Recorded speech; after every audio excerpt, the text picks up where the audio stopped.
Muy buenas tardes, estimados alumnos. Nos encontramos nuevamente acá para continuar con nuestras sesiones de clase sobre instrumentos para garantizar los planes de cierre según estableció la ley 20.551.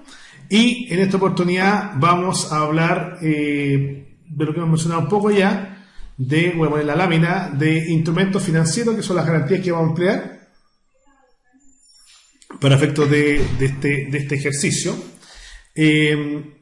Y vamos a partir con el valor de un bono, ¿cierto? Para la amortización. Llegamos a cosas medias complicadas. Voy a hablar muy general de estructura de tasa y de cuotas de fondos mutuos, renta fija.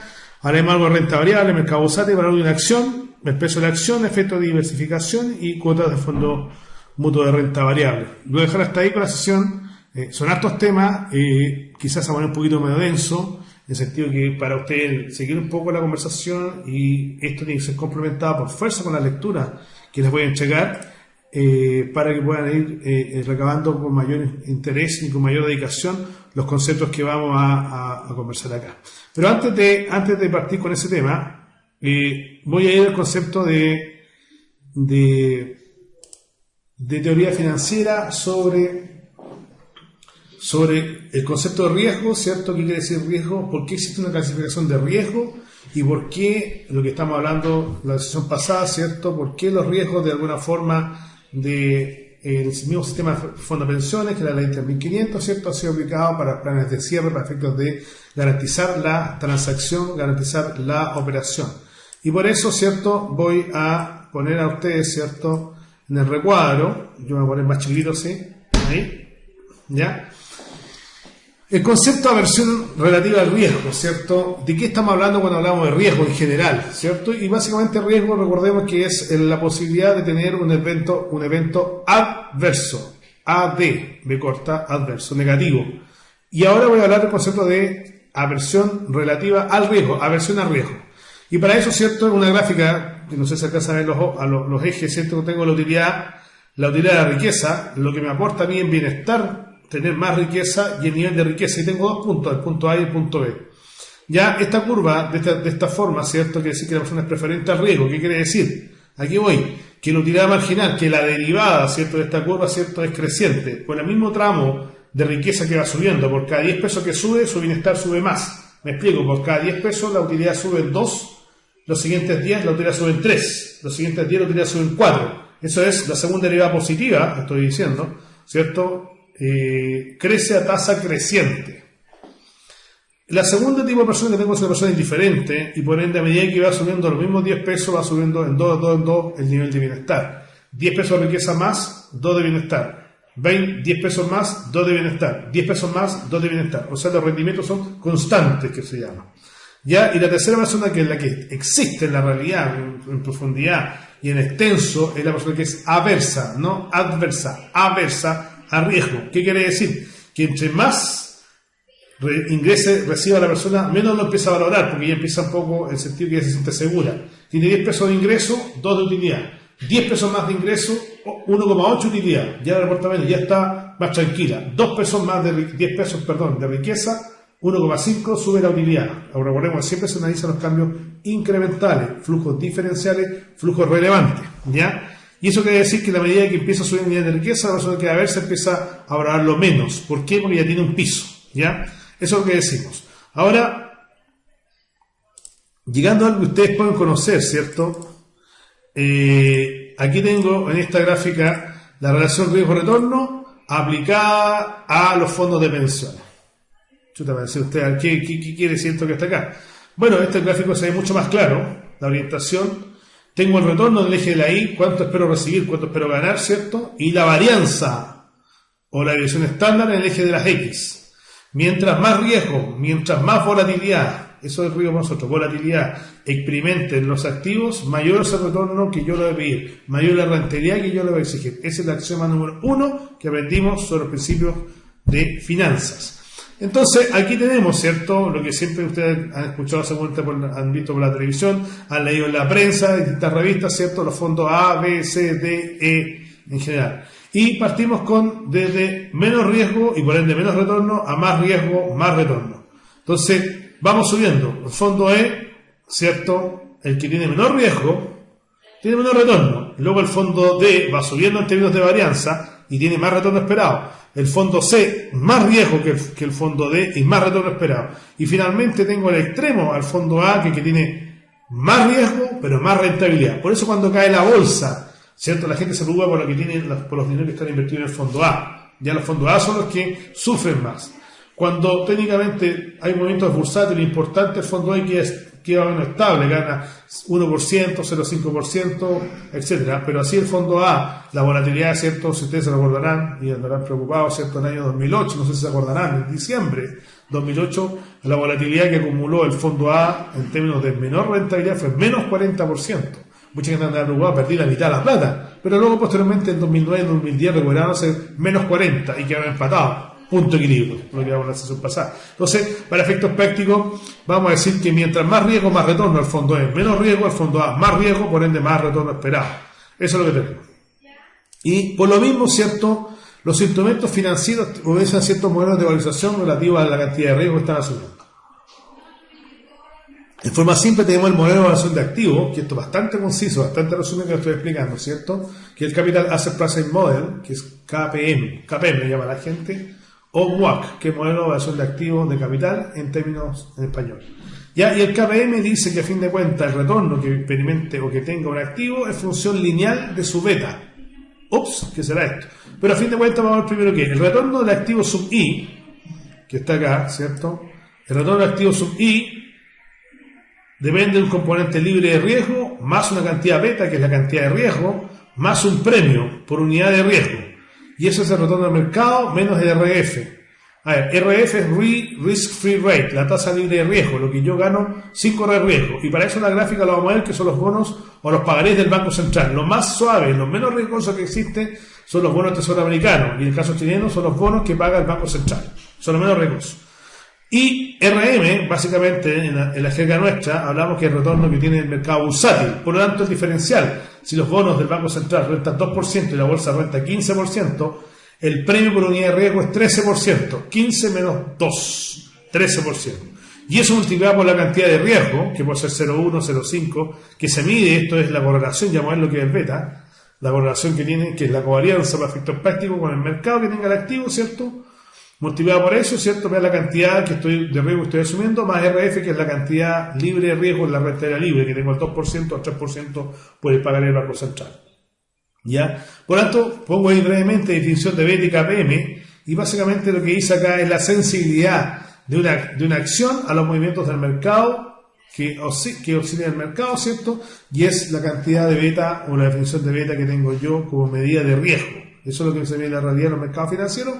El riesgo. Y por eso hacemos una acción con un beta mayor que 1, quiere decir que si el RM, que el mercado Lipsa, renta 15, y el RF, que el bono Banco Central, renta 2, tengo 13, pero el beta es 0,5, entonces me gano la mitad del premio de riesgo, el extra que corro, que sería 15 menos 2 me da 13, o el punto 5 me da 13, me da 6,5. En cambio, si el beta es 1, que va a la par, que es más creciente el riesgo, 15 menos 2 me da 13, multiplicado por 1, 13, eso me gano.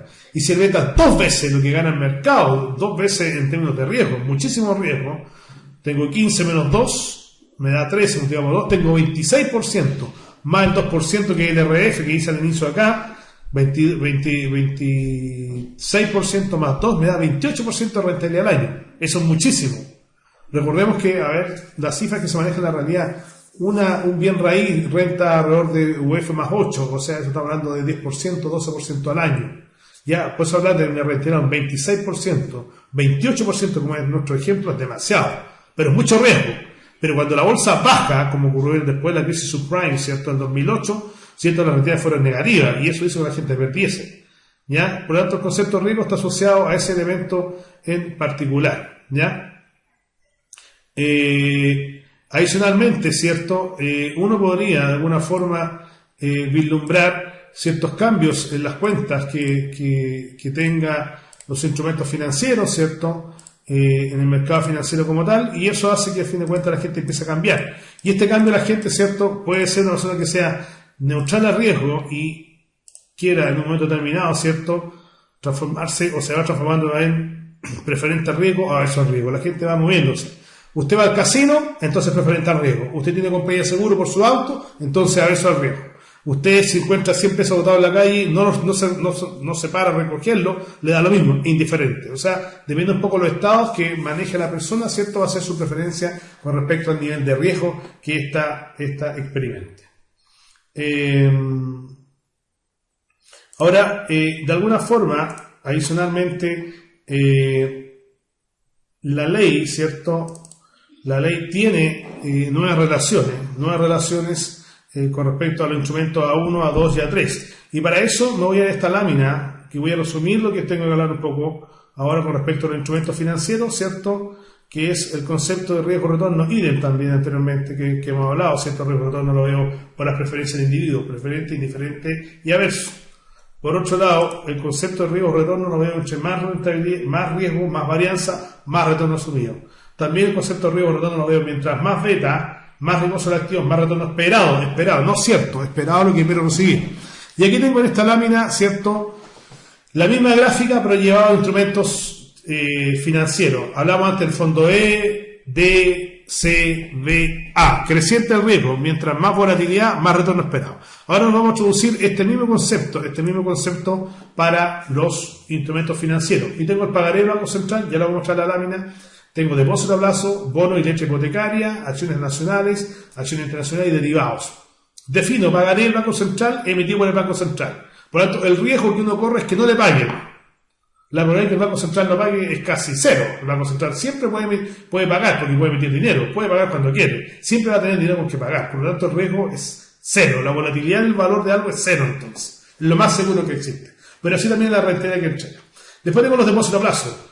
¿Por qué el depósito a plazo tiene un poco más de riesgo? Porque el depósito a plazo se lo presté a un banco.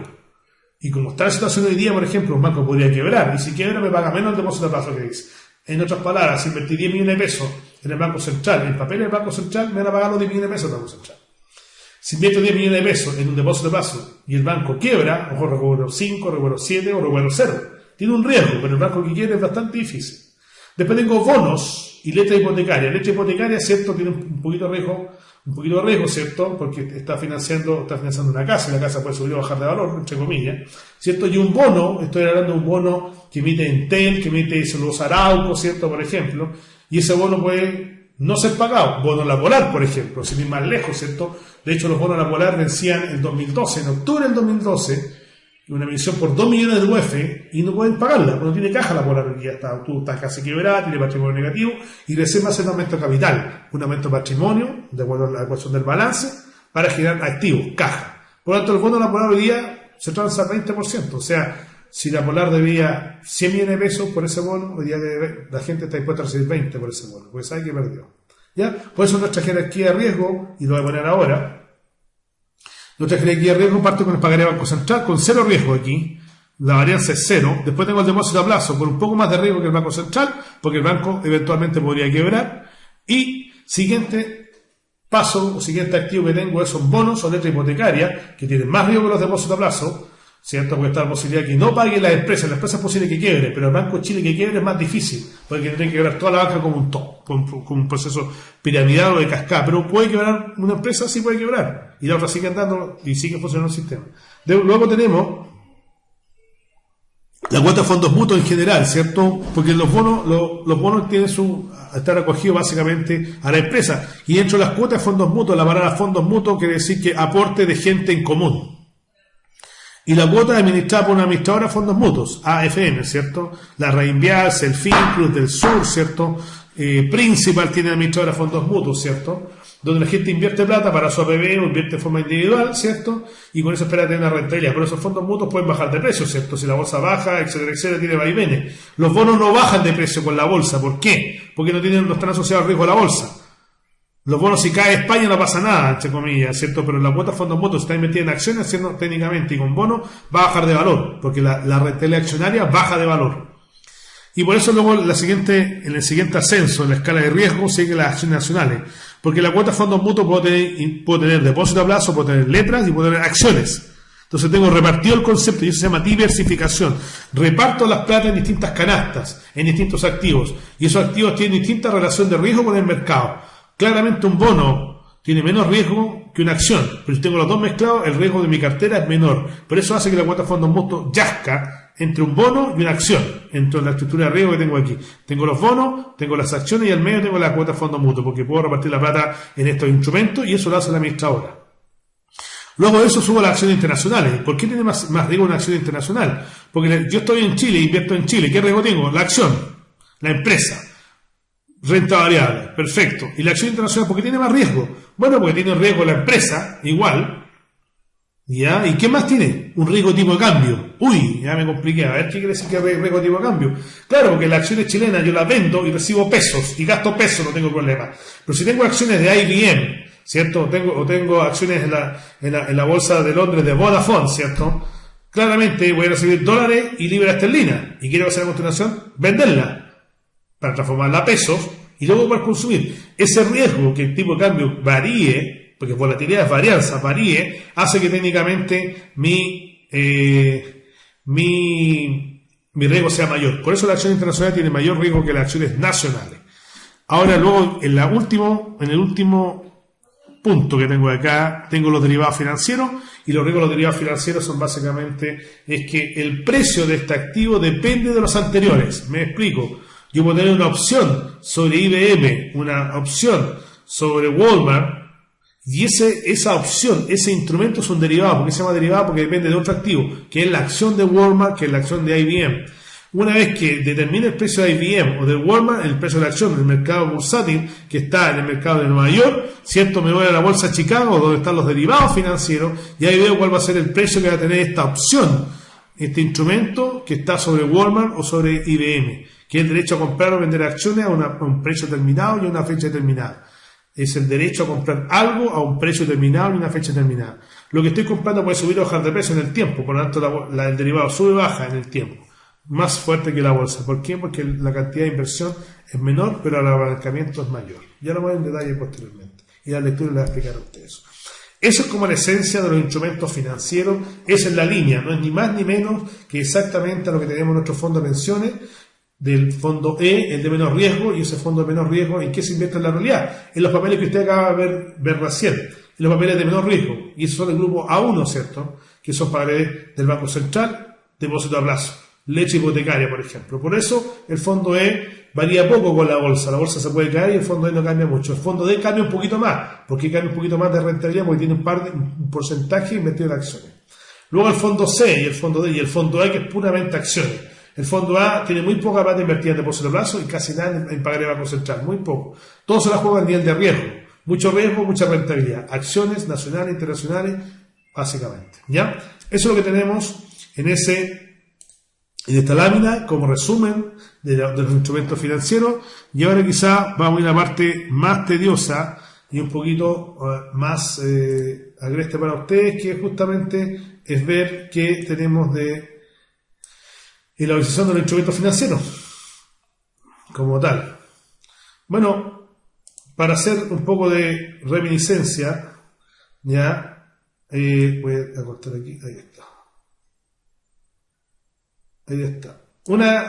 El valor presente dijimos que era igual a qué cosa, a traer los flujos del tiempo 3, como sale aquí, al tiempo 0, del tiempo 2 al tiempo 0, del tiempo 1 al tiempo 0.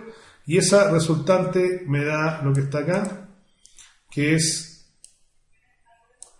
valor presente al tiempo 0 igual a los 100 del tiempo 1 descontado por 1,1 elevado a 1 más 200 descontado por 1,1 porque el costo de oportunidad es 10%, es 1 más R. 1 más R es 1 más 0,10% y 1 más 0,10% es 1,1. 1,1 al cuadrado y T3, que son los 300, que están en el tiempo 0. A T3 lo descuento por la tasa de descuento por 3 periodos, 1,1 elevado a 3, y eso me da 481. ¿Qué significa ese número en concreto? Que si me pagan 100 en el año 1, 200 en el año 2 y 300 en el año 3, eso nos suma 600. Si el costo de oportunidad es 10%, suma 481,6. O sea, esos flujos hoy día se pueden vender en 481,6. Después de un año y no hago nada, ¿cierto? Ese flujo gana tasa de interés y gana el 10% por año. Eso es lo que estamos haciendo. Por eso la legislación habla del valor presente. Hoy día usted tiene que tener lo que va a gastar en los próximos 5, 10, 15 años. Hoy día, medido en valor presente. O sea, si usted estima conceptualmente que como negocio va a gastar alrededor de 100 el año 5, o el año 1, por ejemplo, 200 el año 2, el año 3, 300, entonces dice el Estado, le dice la legislación, tenga el valor presente de los costos. ¿Los costos de qué? De 100, de 200 y 300. El año 1, el año 2, el año 3. Por lo tanto, ¿cuánto tiene que ver? 481. No tiene que ver 600. Es el concepto del valor presente. ¿Ya? 600 repartido en el tiempo son 481,6 hoy día. Ahora siguiendo con la definición, ya me voy al valor de un bono. Y dice, valor de un bono es el valor de un bono es igual al valor presente, es un instrumento financiero, de los cupones más el principal al final del periodo. Bueno, aquí vamos a la parte un poquito más espero que no sea tan densa verla, ¿ya? Aquí tengo el concepto de instrumento financiero. Y aquí tengo el bono. Ahí estoy mejor, ahí estoy. Ahí queda más claro. Voy a focalizarlo, ahí está. El bono no es más que el valor presente de los cupones más el principal. ¿Qué es lo que es el principal? Es el valor carátula. Los bonos tienen un papelito, ¿cierto? Con un pergamino y dice 1000 UF. Pagará al portador. Por eso la película de Misión Imposible y todas estas películas de espionaje se pagan con bonos. No se pagan con acciones, no se pagan con dinero. Se pagan con bonos. Bonos del Tesoro Americano porque son al portador. El que lo tenga tiene derecho a cobrar. Y si dice 1000 UF, tiene derecho a cobrar 1000 UF el que lo tenga. Es al portador que se llama. No es nominativo. Las acciones son nominativas. Es decir, si yo tengo acciones en mi casa y me echan a robar y pierdo mis acciones, el que único las puede vender soy yo. Y llamo a la compañía, cancelan el título que salió, que es un cheque nominativo, se cancela y me entregan un título nuevo. En cambio, los bonos, si los tengo guardados en mi casa y me echan a robar, los bonos son al portador, no paga el que lo tenga. La compañía no puede decir, usted es el dueño o no es el dueño, pero lo puedo traspasar de mano en mano. ¿Ya? Y en ese caso, ¿cierto? El bono tiene el valor principal, que es el valor carátula, y el cupón es un porcentaje del valor carátula, como dice acá. La segunda ecuación. El principal descontado por 1 más R elevado a N. N es el último periodo que paga el bono, que dura el bono. La Polar tiene, por ejemplo, dos tipos de bono. Un bono que dura 5 años y otro bono que dura 12 años. ¿Ya? Lo emitió en 2007. Entonces uno vence el 2012, que es el que habla ahora, y otro vence el 2017. ¿Ya? Esos son bonos a 5 o 12 o 10 años, lo que sea que emitan la compañía. Ya el caso de los bonos americanos dura hasta 30 años. Y el cupón le queda igual a la tasa que dice que va a pagar la empresa, que es la tasa de interés que va a pagar por el papel multiplicado por el principal, que es el valor carátula, que dice 1000 UF. Al que tenga le pago 1000 UF, pero además le va a pagar por cada año el 10%. Entonces el 10% de 1000 es los 100 UF que paga por año. Entonces tengo 100 por todos los periodos que dura el bono, más los 1000 al final del periodo. Eso es lo que tengo yo conceptualmente acá. ¿Ya? Y para mostrar un poco más claro el ejemplo, ya voy a poner aquí un ejemplo de... Ahí va. Un bono tiene una tasa de cupón del 5% anual. ¿Qué quiere decir? Que paga él, dice que va a pagar al que tenga, le va a pagar el 5% por cada principal de 1000 pesos. O sea, que paga 50 pesos cada periodo. Y paga 4 cupones anuales. Son solamente 4 años, nada más. O sea, vale 1000 y paga cupones de 5%. O sea, ¿de cuánto es flujo? 1000 por 5% son 50. Ahí está 50. Y tengo entonces que el valor del bono, la primera parte, es igual a la sumatoria del tiempo 1 hasta el tiempo 4. ¿De qué? De 50 pesos que el cupón que va a pagar, descontado a la tasa de descuento, que es el costo de oportunidad que está cobrando el mercado de capitales a la gente que emite esos bonos, por ese nivel de riesgo. Y vamos a decir aquí de acuerdo al enunciado, lo voy a leer de nuevo. Un bono tiene una tasa de cupón del 5% anual, ahí está los 50. Y paga 4 cupones, del 1 al 4. El principal es igual a 1000 y el mercado descuenta estos bonos a una tasa del 8% anual. El mercado le quita el 8. O sea, 5% está pagando la empresa, pero el mercado quiere ganar 8. Por lo tanto, el mercado le paga más de 1000 o menos de 1000, le tiene que pagar menos. ¿Por qué? Porque el mercado quiere 8, no quiere 5. La empresa paga 5. Está pagando poco. Y si paga poco, tienen que darme los números de rentabilidad.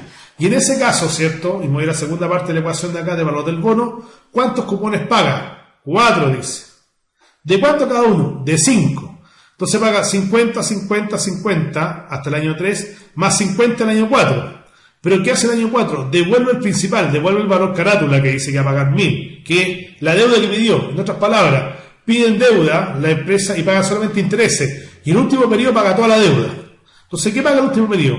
Paga los 1.050, los 1.000 que pidió prestado más los 50 del interés. Entonces, ¿cuánto vale un bono? 50 más 50 más 50 más 50. Y más los 1.000, que es lo mismo que 1.050 el último periodo, el año 4. ¿Y cuánto vale ese papel? Vale 900,6. ¡Plop! Magia, dice uno. Pero no llegamos hasta ahí todavía. Esa es la parte más simple quizás del proceso. Y les voy a mostrar aquí algo que se llama la tabla de amortización. Cuando vean los apuntes está explicado piano por piano. Por favor, paso a paso lo vamos a llevar. Tecla a tecla de este piano. Dice, tenemos el tiempo, ¿ya? Tenemos una columna, después tenemos el valor presente. Después tengo los intereses, después tengo el cupón, después tengo la amortización, después tengo el saldo. Y ahí está explicado el tiempo en la columna 1, el valor presente en la columna 2, los intereses en la columna 3. ¿Y la columna 3 qué es lo que es? La columna 2 multiplicada por la tasa de interés. El cupón 4, perdón, el cupón en la columna número 4, ¿cierto? Que tengo ahí en ese recuadro, ¿cierto? Tengo lo que paga, que es la columna 4, el cupón. Luego tengo la amortización, que es la columna 5. Aquí igual la columna 5 a la columna 4, que era el cupón, menos la columna 3, que era los intereses. Uy, qué enredado. Es una mecánica, por favor. Esto es cuestión de acostumbrarse. Y el saldo es igual a la columna 6. ¿Y qué es lo que es la columna 6? La columna 2, que es el valor presente, lo que valen las cosas, menos la columna 5. Lo que pago, en otras palabras, que es lo que es la 6, es lo que debo menos lo que amorticé. Recuerden, cuando usted tiene un dividendo hipotecario, un crédito como tal, ¿ustedes qué pagan? Pagan dos componentes, pagan intereses y amortización. Aquí es lo mismo aquí, intereses y amortización. Y aquí equivale eso al cupón o a la cuota que paga mensualmente. Ustedes se fijan en la tabla de una leche hipotecaria o de su crédito hipotecario. Al principio pagan mucho interés y cuando empiezan a pasar más tiempo empiezan a amortizar más la deuda, empiezan a deber cada vez menos. Pero al principio pagan muy poca deuda, pagan mucho interés. Esto es lo que está aquí, para efectos prácticos, ¿ya? Y bueno, y esta resultante que tengo acá, ¿cierto? Voy a... Ahí está. Tengo los 4 periodos. Me queda uno más, a ver. Uno más. Ahí está. Tengo la tabla completa. Año 1. ¿Cuánto valía, o mejor dicho, al tiempo 1, ¿cierto? El bono al inicio, ¿cuánto valía? 900,6. Eso es lo que calculamos antes. El interés es 72. ¿Qué es lo que es 72? El 8%. El bono pide el 8%. Sí, eso quiere la gente. El mercado de valores quiere el 8%. A eso le va entonces. 8% por 900 me da 72. ¿Cuánto es el cupón que paga? El 5% de 1.000. 50. Entonces me decía, al momento, está pagando un cupón de 50. La cuota que paga es de 50 y los intereses son de 72. Sí. Entonces amortizamos, la respuesta es no, menos 22, no alcanzamos a amortizar, porque pagamos menos que los intereses, por lo tanto ya no debo 900,6, debo 922,6 al final del año 1. El año 1 terminó con 902,6, durante el año 2, que estoy acá, ¿cuánto es el interés? 73,8, y creo que 73,8 es el 8% de 922,6, 8% de eso, ¿qué es lo que es? 73,8. Es lo que quiere el mercado. ¿Pero cuánto estoy pagando? 50. Por lo tanto, no amortizo los intereses, no pago los intereses. No. ¿Quedas debiendo plata? Sí. ¿Cuánto está? 23,8. Va subiendo porque el periodo pasado no fue de pagar 22. Y va subiendo. Y ahora debo 9,46. Y sigue subiendo 9,46. Los intereses son 75. Pago una cuota de 50 que es insuficiente. Debo más todavía de 25 pesos. Y sube a 972 la deuda. 9,72 sigue la deuda, menos los intereses que se devengan o se tienen que pagar conceptualmente son 77, pero se paga en la realidad 50 y quedamos debiendo 27,8. ¿Y cuánto debo ahora? 1.000. ¿Y cuánto tengo que pagar al final? 1.000. Me paga la empresa. Como dice el valor carácter, me paga los 1.000. Ah, ¿y cuánto amortizo la deuda? 0. Todo, perdón. ¿Y cuánto me queda al final? 0. El mayor bono. Eso es un bono. Entonces me dice usted, a ver, profesor, si compro el bono del año 1, el año 0 mejor dicho, pago 922,6, sí. Y mi bono, si lo guardo por 3 años, ¿va a valer 972,2? La respuesta es sí. Profesor, y si lo guardo un año más, ¿vale 1.000? Sí. Y le pagan. Y ese día que le paguen vale 0. O sea, ¿en este bono va subiendo el precio? Sí.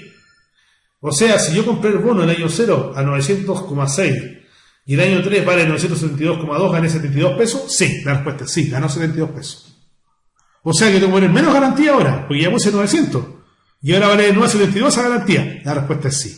vale 92,6, 972,2. Mi garantía vale más. ¿Por qué? Porque subió el valor del bono. ¿Por qué subió el valor del bono? Porque los cupones que paga son insuficientes. Y empieza a aumentar el valor para llegar a los 1000. Eso es matemática financiera. De vuelta, esto lo hago en mis cursos de finanzas, pero se va explicando con calma y la gente practicando empieza a entender el concepto. Y ahí están los cálculos numéricos, cómo se hace cada una de las etapas, cierto que no es menester explicárselo aquí a ustedes, pero lo puse como respaldo igual para efectos de decir qué es lo que es. Bueno, ahora voy a ir a otro instrumento financiero que tenemos definido por hoy día, que es una acción. ¿Qué es lo que es una acción? Es un instrumento que paga dividendos, para eso lo tengo. Y cuando termino de tenerlo, lo vendo. Me explico, compro la acción hoy día al tiempo 0 y la puedo vender al tiempo 5. ¿A qué precio? A P5, al precio 5, que esté, no sé cuál es. Pero ¿qué pasó entre medio? Entre el tiempo 0 y el tiempo 5. Recibí el dividendo del año 1, el dividendo del año 2, el dividendo del año 3, el dividendo del año 4 y el dividendo del año 5, antes de venderlo. Y eso es valor presente entonces, porque son años y tiene costo de oportunidad. Sí, valor presente. Pero vamos a irnos a ver ahora, que la acción tiene dos componentes, es un instrumento de renta variable, ¿cierto? Que se traza en el mercado de capitales y tiene dos conceptos de rentabilidad. Una por capital, que compré la polar en 150 y el día vale 200, por ejemplo, ahí tengo una ganancia de capital, más el dividendo que me pago. ¿Ya? Eso es lo que estamos diciendo como concepto. Y ahora yendo a la lámina. Una acción que lo que es son títulos financieros de renta variable, que quiere decir que suben y bajan de precio. Los bonos no son así. Renta fija paga el mismo cupo, siempre paga 50, 50, 50, 50 y 1050. Eso es estático, no cambia. Aunque se caiga el mundo, 50, 50, 50 más los 1000 al final. Al igual que los bonos, se transan en el mercado de capitales. Su valor depende de las expectativas de los flujos que generan las empresas. Los flujos son expectativas, hasta hablando de futuro. E incertidumbre. Y si hay incertidumbre, hay riesgo. Y por eso hace que la renta sea variable. ¿Ya? Su valor está indexado a las utilidades de una empresa. Si le va bien a SK, sube el peso de SK. Si a Copec le va bien en el negocio de la celulosa, sube el peso de la acción de Copec. Si baja el precio de la madera, baja las utilidades de Copec. Eso quiere decir que está indexado al valor de las compañías. Y el mercado de capitales determina el dividend yield, o la rentabilidad del dividendo. ¿Ya vamos a ver qué es lo que es? Como el dividendo recibido dividido por el precio de la acción. Fácil. Lo que recibí, dividido. Eso es rentabilidad siempre. Algo A partido en B es una rentabilidad. Compré algo en 1000 y me dio el 3%, me dio 30 pesos. Compré algo en 1000, me dio 30, tengo 3%. 30 sobre 1000, 33%. No es más que eso. Y el capital yield, que es la ganancia de capital y corresponde al diferencial de precios dividido por el precio inicial. En otras palabras, lo que yo tengo acá no es más que esta ecuación que está aquí. Ya la rentabilidad, como dijimos, el dividend yield, que es la primera parte, más el capital yield. Y esto es el dividendo del tiempo 1 partido por el precio del tiempo 0. Lo compré hoy día y el dividendo que recibo mañana. Y el peso, el capital yield, la rentabilidad que gano por el diferencial de peso. P1 menos P0 partido por P0. Lo que vendí, lo que voy a vender la acción del tiempo 1 menos lo que me costó partido por lo que me costó. Eso es más simple. Y el peso de la acción no es menester, lo haré en el apunte, en la matemática financiera se puede derivar por el peso en la serie en el tiempo. Y es igual al dividendo partido por R multiplicado por 1 menos 1 partido por 1 más R elevado a 20. ¿Se ve complicado? Pero no está complicado. ¿Sabe por qué no está complicado? Porque los que saben poco matemática aquí, cuando L tiene infinito, este término 1 partido por 1 más R es 0. Por lo tanto me queda de 1 partido de R por 1 menos 0. Esto es 1 y me queda de 1 partido de R. Fácil. Dos números. Dos cifras para decir solamente cuál es el peso de la acción. De 1 partido de R. Ahora, si tengo los flujos, escribo los flujos en el tiempo y con eso tengo el valor de la acción. ¿Ya?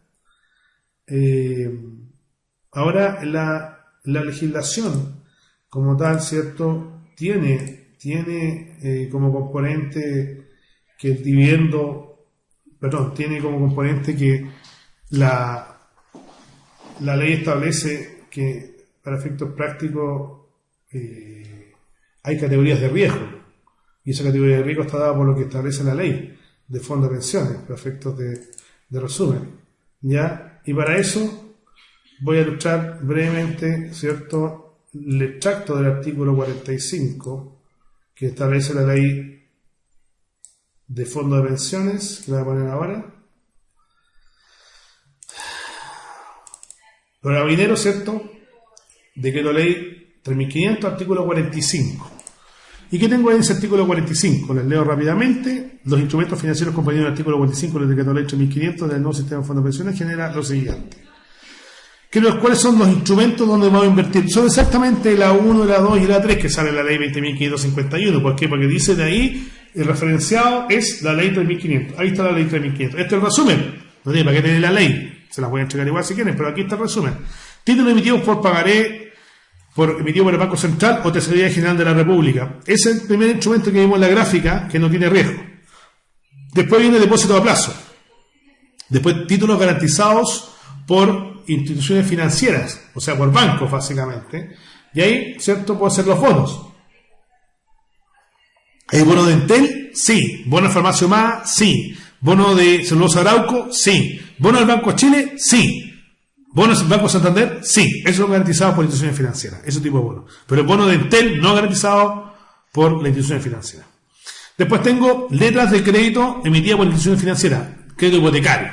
Por eso en nuestra estructura pusimos letra hipotecaria junto con los bonos de banco, por ejemplo, están juntos. Letra hipotecaria es muy parecido el concepto. Vamos de menos riesgo a más riesgo. Bonos de empresas públicas y privadas, canjeables por acciones. Son bonos convertibles que se llaman. Pero son bonos. Pagan cupones constantes y un monto al final. 50, 50, 50, 50, más 1000. Eso es lo que hagamos recién. ¿Ya? Después tengo acciones de sociedad anónima abierta, acciones de LAN, acciones de Copec, acciones de MPC, ¿cierto? Acciones de la Polar, si quieren, Multifood, ¿ya? Etcétera. Ya, luego cuotas de fondos de inversión y cuotas de fondos mutuos, ya lo explicamos recién, ¿cierto? Cuotas de inversión, porque esta tiene más riesgo, porque las cuotas de fondos de inversión son fondos de inversiones de capitales inmobiliarios por bienes raíces, inversiones inmobiliarias, compra de oficinas, casas, etcétera, etcétera, locales comerciales y cobran arriendo. ¿Y por qué es fluctuante? Porque los bienes raíces fluctúan de precio, suben y bajan también. Se caen por una cuadra que lo van a expropiar, baja toda la plusvalía del sector, por ejemplo. Si al lado se instalan ciertos locales que no corresponden, ¿cierto?, a que den plusvalía, cae el valor del terreno. Eso es lo que estamos hablando. Por eso las cuotas de fondo de inversión son más volubles, más inestables en el tiempo que las acciones. Después tengo títulos de crédito, valores de oferta de comercio emitidos organizados por estados extranjeros. Ya, por eso decíamos, ¿por qué? Porque es más riesgoso. Porque el tipo de cambio, porque hay que tomarlo. Hay que comprarlo, por ejemplo, afuera, si voy a comprar instrumentos del Banco Central de Brasil. Compro bonos brasileños, los tengo que convertir después al tipo de cambio para transformarlos a pesos chilenos. Ni se me haya ocurrido comprar bonos argentinos, ¿cierto? Que eso no vale nada hoy día, ¿ya? Por ninguna razón. Pero eso estamos hablando, bonos de otros países. Luego tengo acciones y bonos emitidos por empresas extranjeras. Por el tipo de cambio tengo el riesgo. Por eso tengo más riesgo que las acciones chilenas y los bonos de empresas chilenas o bonos de bancos chilenos. Y cuotas de participación emitidas por fondos mutuos y fondos de inversión extranjera. Me explico. Los fondos de inversiones, por ejemplo, compran índices accionarios, índices de bonos, por ejemplo, de Asia, y compran Morgan Stanley Index en Asia, acciones de Asia, bonos de Asia, etcétera. Eso son fondos mutuos o índices que compran afuera. Y operaciones de instrumentos derivados, que es lo más riesgoso, lo más delicado, y con esto ustedes sabrán, ¿cierto? Son los mercados futuros de cobre, por ejemplo, mercado futuro de petróleo, mercado de opciones sobre petróleo, etcétera. O sea, aquí recordemos el caso de Dávila, en los años 80, 90, ¿cierto? El Davilazo que se llama, ¿cierto? Perdió gran parte importante, Coelco obtuvo pérdida, ¿cierto? Producto de las operaciones de derivados, que esto es comprar y vender a futuro, sin tenerlo hoy día. Eso es la operación como tal, ¿ya? Y es el resumen de la ley 3.500 para nuestros instrumentos financieros. Hemos definido lo que son las acciones, lo que es bonos, ¿cierto? En los apuntes van a encontrar la información que yo les acabo de entregar, ¿cierto? Con detalle, mala lectura, etcétera. Y luego nos vamos en el foro explicando, ¿cierto? Quizás con más detalle lo que ustedes me quieran preguntar y yo voy abordando cada uno de los temas, ¿ya? Le agradezco nuevamente su tiempo y por nuestra sexta sesión que llevamos acá. La siguiente sesión que viene es con respecto a cómo manejo todo este conjunto de instrumentos y cómo manejo el tema de las garantías A1, A2, A3 para efectos prácticos de mi plan de cierre. Le agradezco su tiempo y muchas gracias.